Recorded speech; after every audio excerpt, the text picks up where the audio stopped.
Hi, this is Josh from Federal Signal Tech Support, and today we are going to set up a button that will control the keypad backlighting. So let's say the officer is using their Pathfinder at nighttime, and the brightness on their keypad is way too bright, impairing their vision. What can be done is, in this example, we're going to set up a step button that will have various brightnesses for the backlighting. So in this example, we're going to have full brightness, half brightness, dim brightness, all off, and then back to normal. So without further ado, let's get started. So first things first, let's go ahead and open up your program and locate the button you would like to program this function on. And in this example, of course, we're going to use a 17 button controller, and we are going to use keypad dim here, which is B3. So I'll delete this button so we can start from scratch. So in this example, B3. From here, go to your properties icon on the top right, which is a gear icon with the arrow coming out. And then we can rename it keypad dim. We will change our button type to step.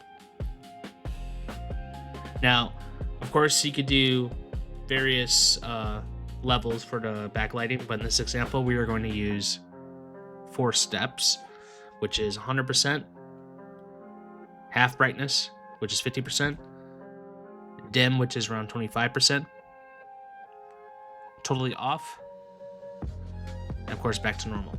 So that would be 5 steps, which is 4 steps and a step off.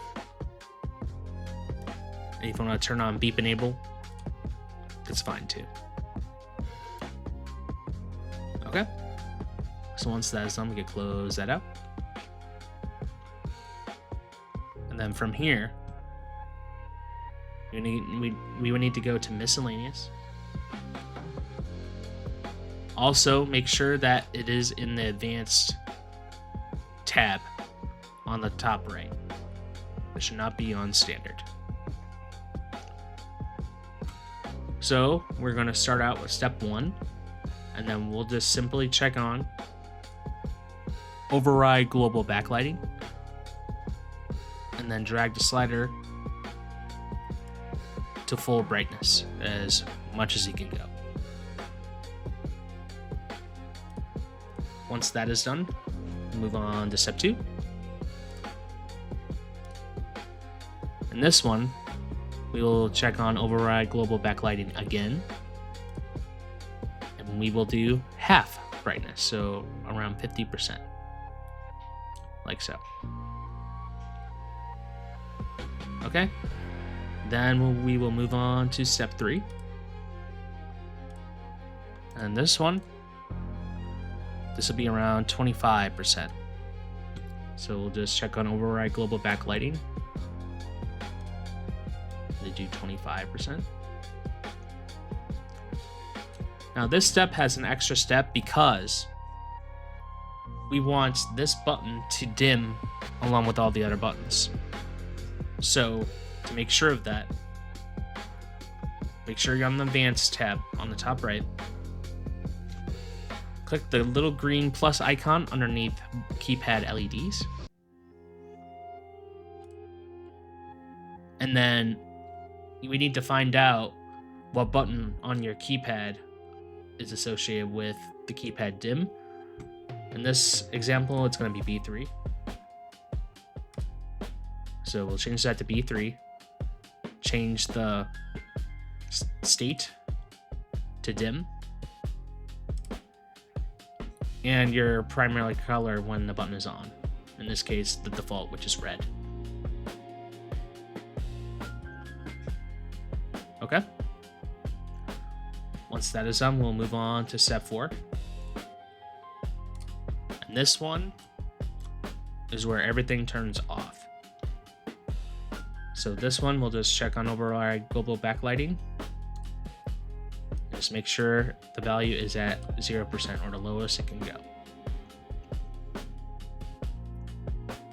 And then again, go to the green plus icon underneath keypad LEDs. In this example, B3, we will have this keypad LED turn off. So it'll follow all the other buttons turning off. Otherwise, this button will stay on, which we do not want. So this will make sure that this button will turn off with the rest of the buttons. Of course, you can still control it, but the keypad backlighting is turned off. Okay, once that is done, we'll move on to our step off here, which should be fine. Return global backlighting to default, so just leave it at that setting. But for keypad LEDs, click that little green plus icon again, and then change our button to B3 in this example. Of course, it'd be your button. And then change it to the dim setting